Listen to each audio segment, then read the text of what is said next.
and you're listening to Dr. Heather Williamson, the Leadership Doc, host of Talking Leadership, and it is a very early morning, but I have a guest in the studio today who is going to get you set, and if you like alcohol, then this is your gal.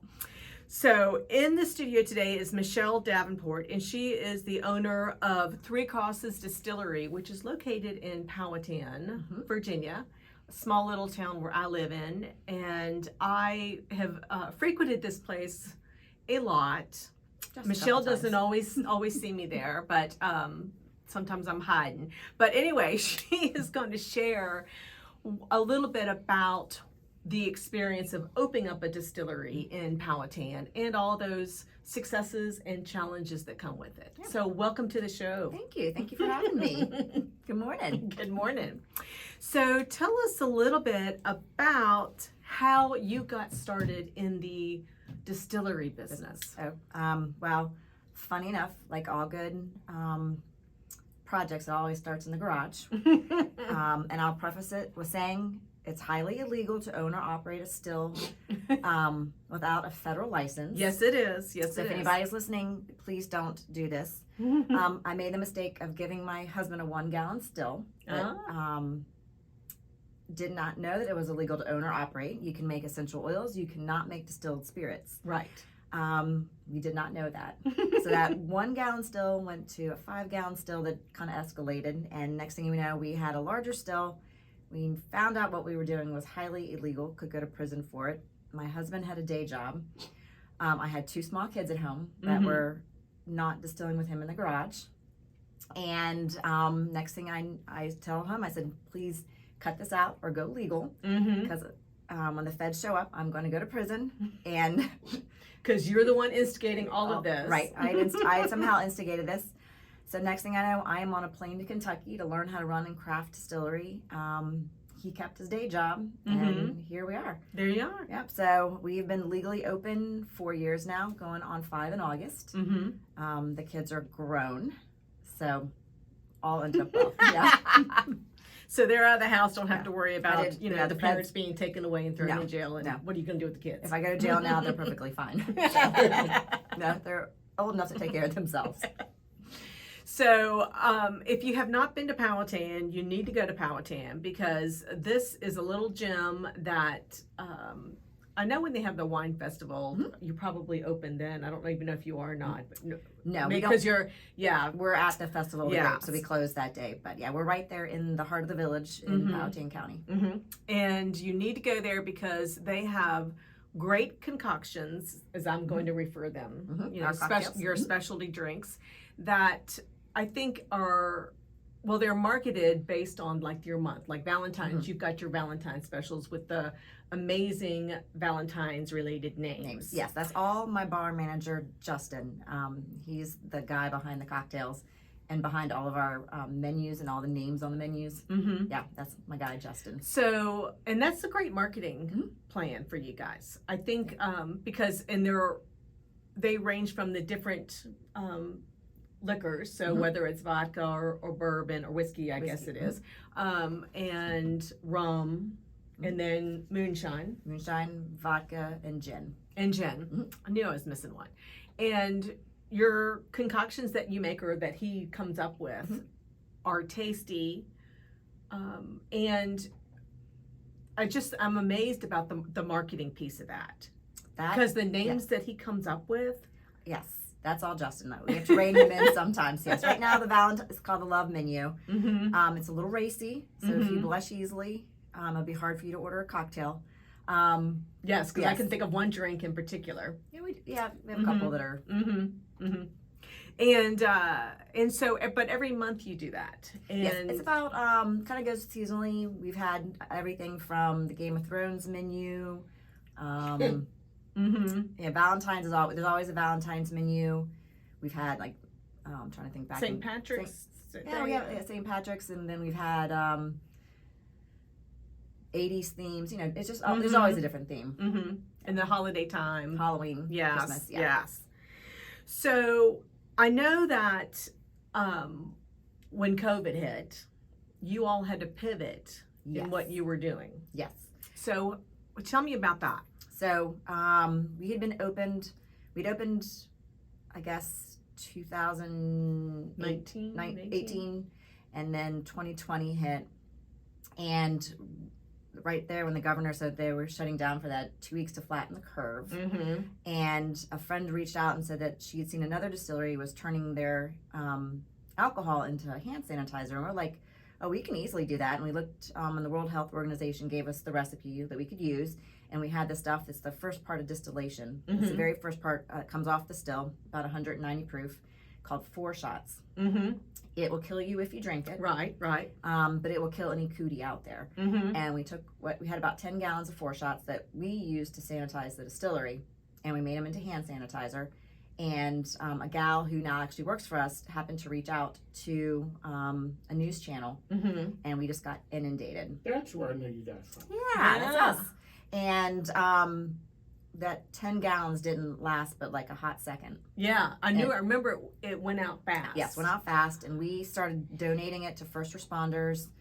And we got hooked up with Bon Secours Hospital chain here in Virginia, and we were able to support the hospital chain with hand sanitizer, because I didn't know anything about it at the time. I learned since they don't have like hand sanitizer on the ready, like in a warehouse somewhere. It all comes, it's like a point of sale. They have a name for it where they put an order in, it gets delivered. I just thought they had a massive warehouse full of the stuff. No. So these poor doctors and nurses, no hand sanitizer, rubber gloves, mask, any of that. So we were able to supply them through Virginia, most of the state of Virginia. We were able to support a hospital chain in Maryland. And like I said, we were donating it to first responders that came in the door, anybody, men, women in any uniform, nurses. And then we were selling it to the public. And it kept us afloat all the way through COVID. And it garnered us a lot of positive attention. And we actually were able to keep all of our employees as well as pick up a couple. Nice. So we got really blessed with being able to pivot like that. Yeah. And I know one thing that is challenging, and I don't know what the laws are on this, but I know when you first opened up, you had small appetizers, and now you have a restaurant. Yes. That's part of your business.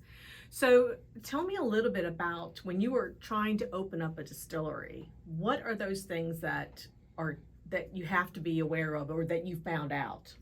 Because that's a unique. Yes. So when you open a distillery in the state of Virginia, with your license, you were only allowed to sell 3 ounces of alcohol per person per day. So we have to monitor everybody that came in the door and how much they drank. Right. There was a limit. And once you hit your limit, I had to send you out the door. I can sell you all the bottles you want, but I had to send you or cut you off essentially. So to get around that, because there are no bars in the state of Virginia, there's only distilleries that make and sell alcohol, and then restaurants that sell alcohol. We had to open up our restaurant, which is the table at Three Crosses, which is attached to the distillery. And unfortunately, the gal who had the building next to us, the location next to us, she has a yoga studio, and she had to close down her actual brick and mortar location, and I guess she's gone on to either out of her home or online. So we took over her location and opened the restaurant. So now it's kind of like jumping out of the fire and into the frying pan, or out of the fire pan into the fire. We've gone from just being a distillery to being a distillery and a restaurant. So now we've added on the health department and the restaurant, all the restaurant obligations. So now I can sell you as many cocktails as you would like, up to reason. We do have to cut off at points. But then I can also I have a full menu, like sandwiches, nachos, wings, that kind of stuff. Yeah, the food's delicious. Yeah, that's all my chef Tara. She's amazing. So when it comes to running a distillery and a restaurant, and you make your own liquor, yes, and it is actually, you've got your vats, or what is our stills actually in the building. Yes. And you're closed a couple days a week because you are actually making your alcohol. So Monday, Tuesday, and Wednesday we are there, but we're in production. The doors are unlocked if anybody wants to buy a bottle, but we don't have the bar open or the restaurant open. Right. But so my husband is now the head distiller there, and we have hired a new guy named Kevin. He's our assistant distiller, and I've stepped out of the production, pretty much all the production end of it, to run the front end of it. So yeah. And see, that one little still has now grown into that 1 little gallon itsy bits. And I always, on all my tours, I always end with, be very careful what you give your significant other, because you just never know what's going to happen. Very true. Very true. But this was a good gift. It was a good gift. It was a good gift. It has led to other opportunities. Yes. So when you are, setting up and beginning this business, what are some of the things that a new business owner should be considering? In distilling, or just a business owner? Just in business. Yeah. Business? That's a great question.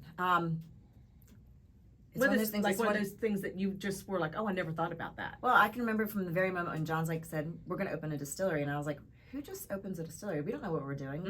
Especially in the state of Virginia, where they take a 54% cut of our profit. Do they really? Yeah. The state takes 54% in taxes, and then the federal government has their piece that goes on top of that. Dang. And so it's, for me as a business owner, you think you can think all of your challenges through in the beginning. No, it's all, for me at least, it's all been trial by fire and learning to operate on an instant, making a choice and hoping that's the best choice. And if you don't think out all the ramifications of your choice, and a lot of times I don't necessarily communicate with my staff the reasons why I'm making choices. And that's the hardest part, is being able to rationalize why I made the choice I did in that split minute.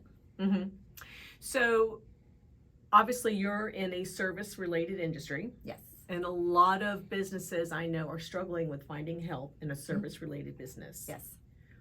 From the outside looking in, you seem to be doing fine in that area. I am very, very lucky. I've got a phenomenal staff. You do? I do. Justin has been with us since the very beginning. Tara, our chef, we brought on. She was actually, her business is called Vanilla and Bourbon, and she makes cakes with our spirits in them. And she is a local in Powhatan, and she just, we got connected with her back when we were just the distillery, and she would come do pop-ups at the distillery with our stuff. And she just would hop in at any moment's notice. If we were slam busy, she'd wash glasses. If their bathrooms needed scrubbing, she'd hop in and do that, and she was an easy fit. And when it came to opening the kitchens, we had a couple dry trial efforts with other people that didn't work out well, and she just really slid in and just nailed it. And she's never owned or operated a kitchen before, a commercial kitchen or a restaurant, and she's just nailed it. Nice. Yeah. So why do you think that you've been successful as it relates to finding help and then keeping the help? That's a really great question. Because this really goes to your leadership style. Which I feel is trial by fire, and but I've been very lucky that the right people have been placed in front of me at the right times. I truly like to treat my staff, and I hope that they feel this way, like their family. We try to pay them as best we can. I try to give them, for me, and it was suggested by another employee, don't tell them, ask them what days they would like to work, instead of asking to take a day off. Right. So I ask midway through the month for the next months, when are you available? So that way they can pick their own schedule, so that they don't feel like they have to come to me and ask for a day off, because, I'm honoring their flexibility. Pretty much all of my staff, minus one or two, are all teachers, or they have jobs outside of waiting tables at the distillery. And so they're doing it either because they need an extra income, or because they just want to have fun. Get out of the house. Get out of the house. Because your place is packed. Yes. On the weekends and in the evenings. Yes. When you are open, I mean, it is like standing room only. Yes. And that's been, it kind of depends on the time of the year. Like the last couple of weeks, it's been 45-minute waits to get tables, and our kitchen is uber tiny. Yeah. A lot of times I wish I could take people back there and show them exactly how small a space that my staff is working with back there. Yeah. And if it takes like a long time to get a plate of nachos, it's not because we're being, twiddling our thumbs back there. It's literally because our oven, we have these two they're basically commercial air fryers. They're these hoop-de-doo ovens, we call them, but they only can hold so much, or they don't cook properly. So when you have 3 screens deep of people's orders, it is what it is. So, we've just gotten lucky in just so many ways. Well, I think based on a customer's experience, you seem to be doing something right there. And I think you need to give yourself a little bit more credit. Thank you. One of the things when we decided to open the distillery, I really wanted it to be a place like a modern day Cheers. Yes. I wanted Powhatan, and I hate saying this out loud because I don't want to jinx it, but Powhatan is a very, you live there. Yeah. It's an amazing place where I feel people truly care about their neighbors. And I wanted a place where people could come and sit and meet neighbors and become friends. My husband and I fought over it, and I won. I'm not putting a television there because I want people to come in and sit. Yeah, you and don't talk. need a television in there. And it even irritates me when I see people sitting there on their phones with a table full of family or friends, and they're all on their phones. I'm like, do I need to put a basket out here like I did for my children and put your sit and talk with each other? We have a group of people that have been with us since the beginning. We call them the FADA, the Friday Afternoon Drinking Association. I think I probably know a few of those. Yes. They come in every Friday. They become good friends there, and it always tickles me that they didn't know each other prior to us opening, and now they're going on vacations together. Oh, wow. Been through illnesses together. One particular guy, we've waited for him to get out of the hospital for 2 months, and having him come back was like a homecoming. He came back this week. We missed him so much, and his spot at the table was, we could feel it. Justin is really good about, we may not remember your names because we just meet so many people, but he will remember your cocktail. He'll see you come up. We have a couple customers that he sees them park their cars, and he already has their cocktails waiting for them by the time they get to the front door. It's just, it's become what I wanted it to be. I wanted it to be a gathering spot because I just truly feel lately in our society, we're just detached from each other and we're not kind to each other. Yeah. And a lot of times, we'll go, I'll notice either with my own family, we'll go to dinner. If there's a TV, I don't care if it's a sport that I could care less about. I get sucked in reading captions. And I did not want that. Well, I think you have created a culture within the distillery, within Three Crosses, that is really conducive to having those conversations, to making people feel like they're a family because you treat them like a family. And so it's just kind of morphed into that experience. I'm glad you feel that way. Yeah, I really do. It's the challenge, when you get one bad Yelp review or one nasty email, and it puts a damper on your whole entire feeling. So you just have to ignore those because some people just like to complain. They do.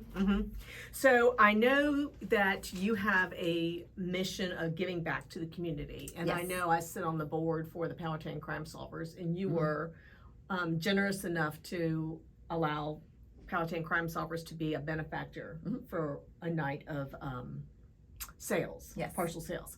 So tell a little bit about what that mission is to you and why you do it. So John and I, my husband, the other owner, we truly feel we've been blessed with the opportunity that's been given to us with this distillery. And one of our things we decided right off the bat was we wanted to be able to give back. And a portion of all of our bottle sales goes back to causes. My husband's a former sniper in the United States Army. So we are very driven towards veteran causes, men and women in uniform causes, and animal causes. Those are kind of our three biggest ones that we kind of support. We have these things called Thursday night fundraisers, and on Thursday nights, depending on who the charity is the night, a portion of the cocktail, appetizers, and tastings go back to support the fundraiser. This past week we had the Alzheimer's Association. We have Hope House coming up, I believe, March, and that's another charity within the county. I believe they support, so if I'm getting this correct, they support women in transition with housing, from abusive relationships, I believe, if I can remember that one correctly. We have done everything from, I have a book signing coming up, actually my first book signing. I don't know if you know Hannah Setzer. She does Hannah's Elderberry Syrups.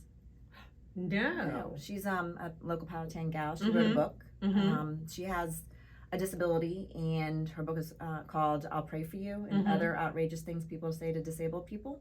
So that's our first book signing. So nice. A little bit of everything. Well, just to let you know, I wrote a book a few years ago. Oh. Yeah, it's called Magnetic Trust, How Great Leaders Keep Top Performers and Get Extraordinary Results. You can get it on Amazon. Or my website. We can do a book signing. I know. But I love the idea how you support the community and, give back to those that, especially if they're small nonprofits, the way they get money it's a struggle sometimes. Yes, especially right now where everything Yeah. it's gotten more expensive and people may not be able to give charitably as much as they used to. Exactly. And another I forgot, one of our biggest ones is Powhatan Animal League, or Animal Control. They are part of the Sheriff's Department, but it's a non-euthanized kennel. Mm-hmm. They only do that for certain cases, and they very rarely euthanize if at all. Good. So good. And I hate to kill shelters. Yes. Yeah. So when people say that they've questioned us about the animal control, I'm like, no, it's a non-euthanized situation. Mm-hmm. So we take good care of them. Yeah, I'll walk out of here and remember all the other people we take care of, but That's okay. That's okay. You It'll take hit me care of a later. lot. Yeah. So how do people get in touch with you if they wanted to find out where Three Crosses was? And they can always hit our website at Mhm. threecrossesdistilling.com. We're on Facebook and Instagram. mm-hmm. We are located in the heart of the village of Powhatan, which, for those people who are not familiar, we're not as far out as you think we are. You can either hit us from 60 288 Mhm. or 64. We're about 45 minutes outside of the city of Richmond, give or take where you are in the city. Mm-hmm. Mm-hmm. And if you have not been to Three Crosses, you really need to go, because one, and how they can find, if they're coming on 13, how they see your place, because they could pass it. Oh, yeah. There's like a little roundabout where the administrative buildings are, but you have an old car Yes. right out there. Yeah, the old my old truck. His name is Darius Trucker. Darius Yeah, Trucker. so if you see Darius, that's us. Our signage is not the most clear. We had a screen porch put on that covers up now my signage, but if you see Darius, he's the junky old truck with the wooden Mm-hmm. whiskey barrels on the back. That's us. That's so when it comes to running a business, having a great staff, having somebody who is kind of taking over the marketing for you as it relates to the cocktails, your drinks, what else do you think is a challenge that needs to be, or that you found out you had to address, and how did you do it? Oh, it's a different challenge. It's funny. It's the challenge of the day. A challenge of the day. It's always something. It's what Mhm. whether it's a piece of equipment that's breaking down, or an employee that having challenges that you have to learn how to handle. Mhm. For me, it's constantly myself having to learn something new. Mhm. Whether it's learning how to be an HR.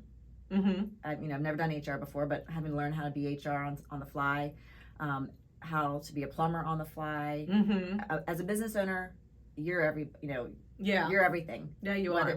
I've scrubbed toilets, I have unclogged toilets, I had one customer that we thought was having a heart attack, so I had to Oh hop my in. goodness. Yeah, it ended up they were not having a heart attack, it was something else. But so I spot inspections, Mhm. and there's no way that you can possibly know everything. Mhm. So my suggestion is you're going to have to be flexible. You're Mhm. going to have to do what you don't get your hands dirty. Mhm. And if you're going to own a business, just understand that it's not going to be the easy sit back, let somebody else do it. That's Mhm. not going to work. It's being willing to wait a table, or pick up kids' vomit, or Mhm. declog your ice machine. It's You're making it sound very romantic. it's very romantic. Yeah. I always thought being a business owner, you just sat back in your office and you kicked your feet up and you just took in the revenue. And no, that's not the way it No. works. we've had couples get in fights at the bar. We've had Uh-huh. we've had to throw people out. Well, we've only had to throw a couple people out, but you deal with people that have been who walked in seemingly perfectly fine, had one drink in your establishment, and then went completely downhill. Mhm. So it's you got to be a bouncer. You got to wear a lot of hats, and I think you got to learn how to wear a lot of hats gracefully on the fly. Mhm. And then the hats that you just are not really good at wearing, Mhm. finding people Who are good, who are good at that, wearing Or- that hat. learning how to, like, my staff always laugh. They say you need to grow. They say I'm either too nice or I need to grow a backbone. That I'm just too. I don't like to deal with it, so I just don't deal with it. Mm-hmm. And I'm having to learn how to grow my backbone. Yes. Yes, avoidance is never a good strategy because it doesn't go away. It does not. And my husband says you're a people pleaser and you can't be that way because you're not going to please anybody. And it's a true statement. And that's what I'm still learning. I think that, I think sometimes people pleasing is fine as long as you're not being taken advantage of. Right. Yes. I think you've created this culture within Three Crosses that when people are, I don't hate to use the word behaving, but when you're creating this nice family oriented environment, but people have to respect that. Right. And if they're having a bad day, then they need to just get their butts up and leave. Yes. And it's funny, never had owning a business before, and I have to check myself when I walk into other businesses and I start to get my hackles up about something or my butt up on my shoulder about something, or I don't like the way someone's I have to remember they're not any different than I am. Yeah. I don't know anything more than they do, or they don't know anything maybe more than I do. So it's it's funny how I go to restaurants now, and the things that irritate me as a business owner in a restaurant, I make sure that I make sure I clean my table. I don't leave napkins on the floor or whatever, just silly Or you things come like and that. check on the people, Right. and not just sit there forever. And that's a hard thing because, like you said, Friday nights, and even sometimes on Saturdays during the day, there could be, we call it a butt in every seat. And then a lot of times on Friday night, we've got people everywhere. I mean, it's standing room only. We have a wait list. And for me, what panics me is making sure that I'm maintaining all of their expectations of how my establishment should be. And, when we get an hour deep in the kitchen and the kitchen is just cranking out as fast as they can, but they're still responsible for putting out not a decent, but a good meal. A meal that you came all the way to Three Crosses for, and not like half-baked chicken bites or whatever. Yes. So, because nothing travels faster than bad word. I know. I can see you having to enlarge your kitchen down the road. There's nowhere to expand it, unfortunately. Dang it. Yeah. You have to get into Michael's spot. Michael's. Well, so it's funny, the way the building is situated, Yeah. right beside us, on the other side, on one side of the kitchen is a shed. It's his shed for all of, for those who don't know, my landlord, Is a developer. He's a developer and he owns half of the downtown, and that's his shed where he drops, where all of his stuff goes. And then the other part of his building doesn't connect in a perfect angle with our kitchen. So, and we're in that weird little, do you grow or you just sit happily where you are and just maintain and figure out how to make it? We're always thinking, Tara's never been in this service, and I've never been in this service. I was in advertising prior to this. So you've got some background on how to get the word out. Yeah, but I never even waited tables before, so I always apologize to people. I'm like, I'm so learning. Yeah. Well, you must be doing it right because people still keep coming in the door. We're very, very lucky. So, what tip would you have for somebody that is, and it could be whatever you want. I always ask this as it relates to leadership. What tip would you have for somebody that is either running a service-based industry, or is thinking about running a business, or is just, it could be anything? I wish somebody had sat me down prior to doing this and had